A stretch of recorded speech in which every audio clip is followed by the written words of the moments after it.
శ్రీ గురుభ్యో నమః, శ్రీమాత్రే నమః. మీతో ఉన్నది రమణ గురూజీ. ఆ యొక్క ఛానల్ ప్రేక్షకులకి స్వాగతం, సుస్వాగతం. ఈ వస్తున్న వీడియోని ప్రతి ఒక్కరు కూడా చూస్తూ మీ ఆరోగ్యాన్ని సరి చేసుకుంటూ ఈ విషయాన్ని అందరూ కూడా షేర్ చేస్తారని మనసావాచా కోరుకుంటున్నాం. వస్తున్న ప్రతి వీడియోని చక్కగా గమనిస్తూ ఆ విషయాలను చేసుకుంటూ మీ ఆరోగ్యాన్ని సరి చేసుకోండి. ఈరోజు మనం గ్యాస్ సమస్యల గురించి తెలుసుకుందాం.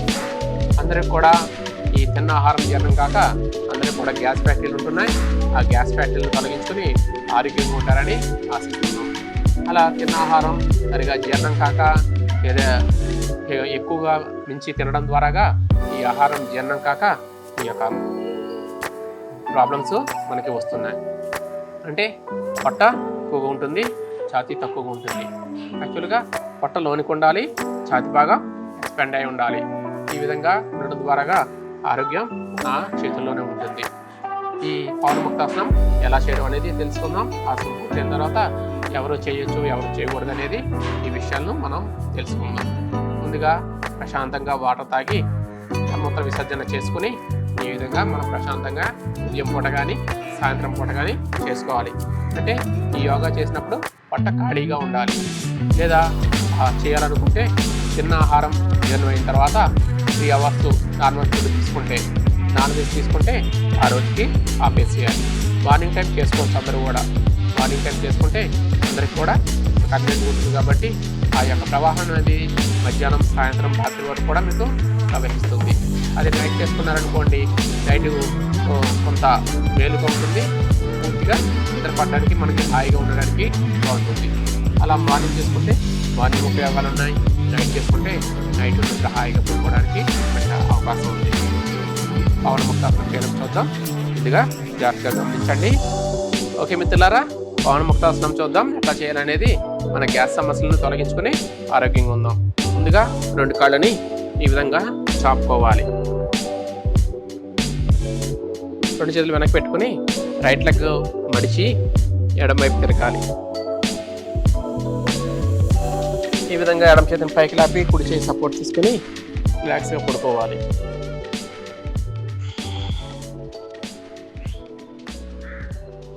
ఇలా మీరు గమనించాలి, ఆసనం చేసినప్పుడు ఎప్పుడైనా కూడా ఈ విధంగా 1 నిమిషం కానీ 2 నిమిషాలు కానీ ఈ విధంగా రిలాక్స్ అవ్వాలి. శవాసనం మరియు అమృతాసనం అంటారు. ఈ విధంగా చేయడం ద్వారాగా రక్త సరఫరా సక్రమంగా జరిగి ప్రశాంతంగా ఉంటుంది. ఇలా మీ సమయానుకూలతను బట్టి 30 సెకండ్లు కానీ 60 సెకండ్లు కానీ ఉండి తర్వాత ఈ ఆసనం చేసుకోవచ్చు. గతంలో ఉత్తాన పాదరసం చేసుకున్నాం, అది చేసుకున్న తర్వాత ఇది చేసుకోవచ్చు, లేదన్నా ఇదైనా చేసుకోవచ్చు. మనం ఇలా ముందుగా 2 కాళ్ళని స్ట్రైట్గా పెట్టుకుని 2 చేతులు బాడీకి ఇరువైపులా ఉంచి రైట్ లెగ్ని మడవాలి. శ్వాస తీసుకుని ఓపెన్, శ్వాస వదిలేసి క్లోజ్. శ్వాస తీసుకుని ఓపెన్, శ్వాస వదిలేసి క్లోజ్. శ్వాస తీసుకోవాలి, శ్వాస వదిలేసి close. Open, close, open, close, open, close. ఇలా మీకు అనుకూలతను బట్టి 5 సార్లు చేసుకోవచ్చు, 10 సార్లు చేసుకోవచ్చు. ఇది క్రియ అంటారు. ఇలా ఓపెన్ క్లోజ్ చేసుకోవాలి. ఓపెన్ చేసినప్పుడు శ్వాస తీసుకోవాలి, వదిలేసినప్పుడు క్లోజ్ చేయాలి. ఈ విధంగా 10వ సారి చేసినప్పుడు లాస్ట్ సారిగా 2 చేతులతో పట్టుకుని పొట్ట దగ్గరికి బ్రష్ చేయాలి. వీలైతే తలను తీసుకొచ్చి మోకాలు కంటించాలి.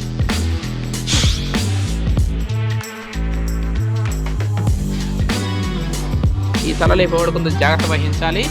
నడుము నొప్పి, మెడ నొప్పి ఉన్నవాళ్ళు ఈ విధంగా తలను పైకి లేపొద్దు. ఈ విధంగా పొట్ట మీదనే ప్రెస్ చేసుకోవాలి.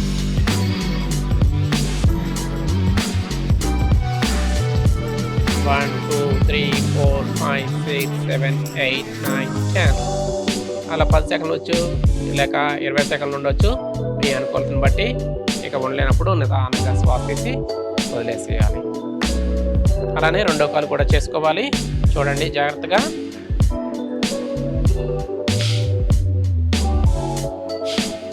ఈ విధంగా ఓపెన్ చేయాలి, ఈ విధంగా క్లోజ్ చేసుకోవాలి. ఓపెన్ చేసినప్పుడు శ్వాస తీసుకోవాలి, క్లోజ్ చేసినప్పుడు శ్వాస విడిచిపెట్టాలి.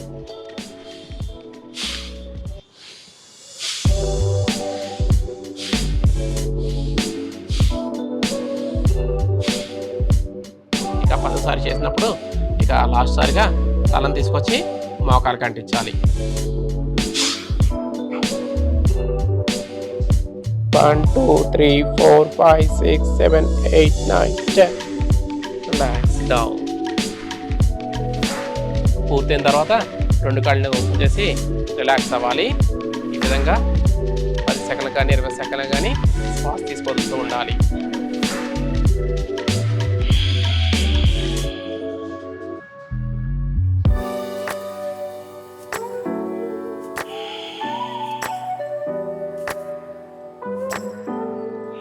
చూసారు కదా మిత్రులారా, విడివిడిగా చేసాం. ఇప్పుడు 2 కాళ్ళని కలిపి చేద్దాం. చూడండి జాగ్రత్తగా. అవకాశం ఉంటే ఒక కాలు చేసుకుంటే సరిపోతుంది, లేదు 2 కాళ్ళు చేసుకుందాం అనుకుంటే మీ అనుకూలతను బట్టి చేసుకోవచ్చు. 2 కాళ్ళని ఓపెన్ చేసి క్లోజ్ చేయాలి, ఓపెన్ చేయాలి, క్లోజ్ చేయాలి, ఓపెన్ చేయాలి, క్లోజ్ చేయాలి, open close, open close, open close.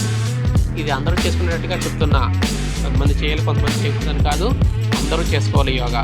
అనుకూలతను బట్టి ఎలా చూసుకోండి, లేదా ఎలా చాపుకోండి, లేదా గాల్లో పెట్టుకోండి.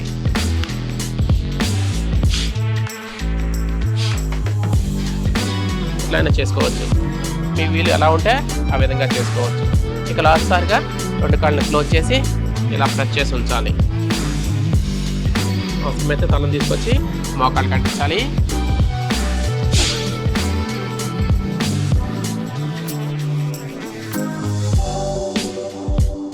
ఈ విధంగా 10 సెకండ్స్ ఉన్న తర్వాత నిదానంగా కాళ్ళు చాపుకొని రిలాక్స్ అవ్వాలి.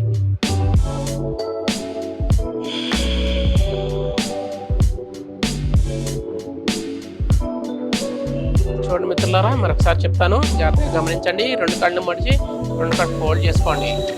మీకు ఇంతవరకు రావాలని రూల్ ఏం లేదు, ఇంతవరకు కూడా రావచ్చుకోవచ్చు. ఇక్కడ కూడా పెట్టుకుని మీరు ఇలా మూవ్ చేసుకోవచ్చు.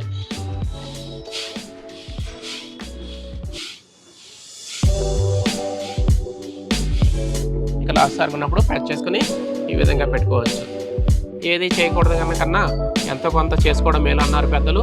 ఆ విధంగా మనం ఎంతో కొంత చేసుకొని మన ఆరోగ్యాన్ని సరి చేసుకుందాం.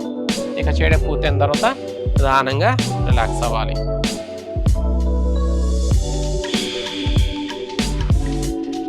ఆసనానికి మధ్య మనకి రిలాక్స్ అవసరము. ఈ విధంగా మన సమయాన్ని బట్టి ఈ విధంగా రిలాక్స్ అవ్వాలి.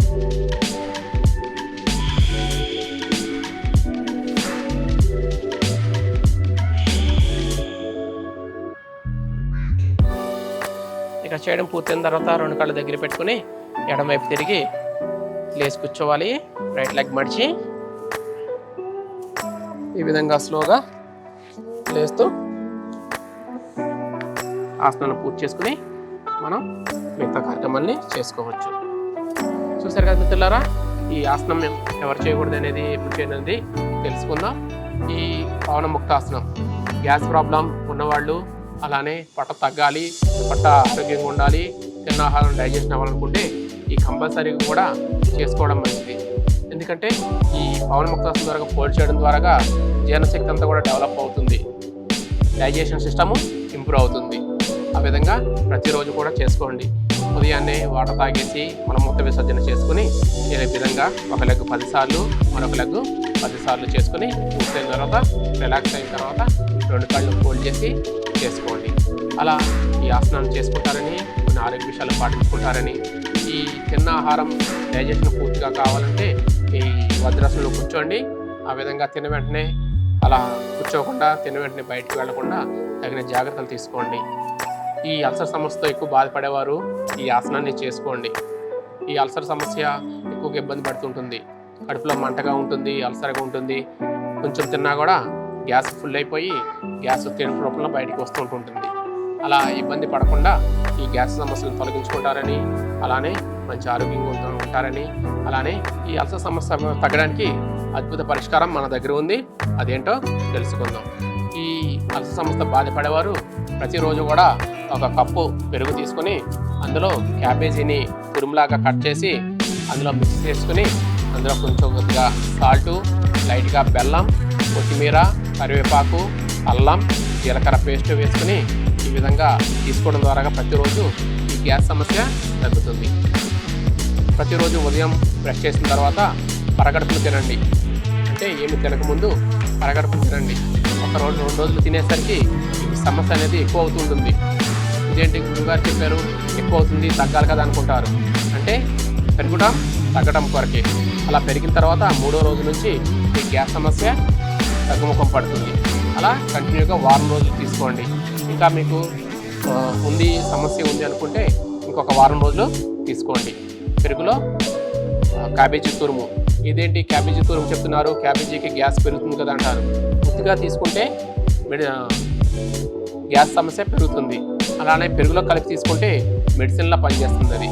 ఆ విధంగా క్యాబేజీని పెరుగుని కలుపుకొని ప్రతిరోజు కూడా తీసుకుంటారని, ఈ విషయాలు అందరికీ కూడా షేర్ చేస్తారని మనసావాస కోరుకుంటూ సెలవు తీసుకుంటున్నాం. లోకా సమస్త సుఖినో భవంతు, సర్వే జనా సుఖినో భవంతు.